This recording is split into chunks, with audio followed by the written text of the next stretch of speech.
Have you ever felt like maybe the standard advice about money, it just doesn't quite add up? Yeah, like there's something missing. Exactly. Like there's this hidden rule book for wealth that, school definitely didn't give you. So today we're really getting into Robert Kiyosaki's book from 97, Rich Dad, Poor Dad. It's one of those books that can seriously like rewire how you think about finance. Totally. It's a game changer for a lot of people. Okay, so our mission for you today, it's to unpack this core idea. He presents this contrast between his poor dad. The traditional guy, right? Yeah, yeah. Educated, stable job. Right. Versus the rich dad, his friend's dad, who had this completely different sort of unconventional way of looking at money. We want to pull out those really surprising nuggets about financial literacy, building assets, and yeah, taking calculated risks that might fundamentally change how you approach your own finances. That's a great way to put it. And it's important to remember, this isn't really a step-by-step how-to manual. No, not at all. It's more about shifting your mindset, you know. Especially useful if you're just starting to think about financial independence or maybe dreaming of becoming an entrepreneur. It really challenges those assumptions we all have. Yeah, assumptions you might not even know you have. Okay, let's dive in. The first really big one. The rich don't work for money. Rich people make money work for them. What does that actually look like in practice? Well, it's fundamentally about passive income. Mm-hmm. Think about it, your money making more money, maybe while you sleep. Right. Most of us, they're taught to trade our time for a paycheck. You work hours, you get dollars. That's working for money. The standard path. Kiyosaki says the wealthy flip that. They build systems, things like rental properties, dividend-paying stocks, maybe a business that runs itself, where their money is the employee working for them, putting cash back into their pockets. So it's less about the grind and more about building this like financial engine. That kind of shifts the whole idea of security, doesn't it? It really does. Yeah. And this connects to his definition of assets and liabilities, which can be, frankly, a bit jarring. He says an asset puts money in your pocket, period. A liability takes it out. Yeah, that one gets people talking. Because for a lot of listeners, their house is their biggest asset.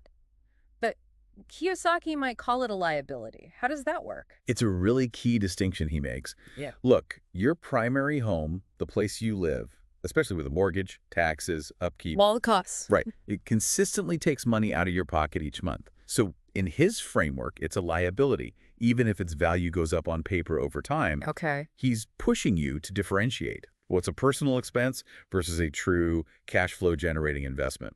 His focus is laser sharp. Grow that asset column. Fill it with things that pay you. Got it. Build things that generate income, which leads right into his next point. Mind your own business. Now, this doesn't mean like storming into your boss's office tomorrow. Yeah. No, definitely not. It's more about building your own thing on the side while you still have your main gig. Okay, the side hustle strategy. Yeah, exactly. Keep the day job, keep that security for now. Your free time. That's maybe not just for relaxing, it's for laying the foundation, building assets. Building that escape plan. Yeah, creating that separate income stream, something you actually control. Because, if you can be fired, you don't truly own your income. Yeah. This is about building your business, your assets, brick by brick. Building your own money machine until it can support you. I like that. Okay, so this naturally flows into something critical he hammers home. Financial education is crucial because schools just don't teach this stuff. They really don't.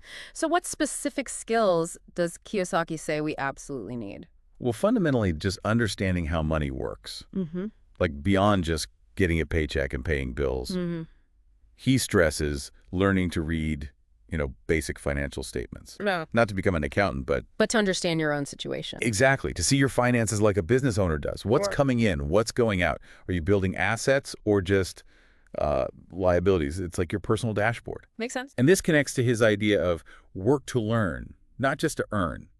Meaning sometimes you take a job not just for the paycheck, but for the skills it teaches you. Like sales or marketing. Or negotiation, investing.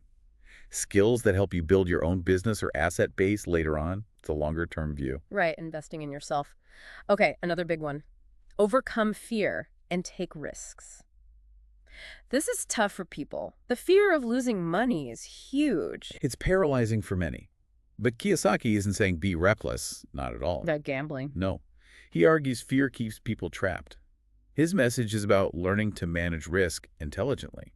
It's about understanding the potential downsides, Yeah. analyzing things, and making informed decisions rather than just freezing up. So calculated risks. Calculated risks. Now, look, we should probably acknowledge the book gets criticized, right? Sure. People say it's light on specific investment strategies, maybe oversimplifies some things, and there are questions about whether Rich Dad was even a real person. Right. Those points are out there. But honestly, its real power, I think, is how it shatters those money taboos.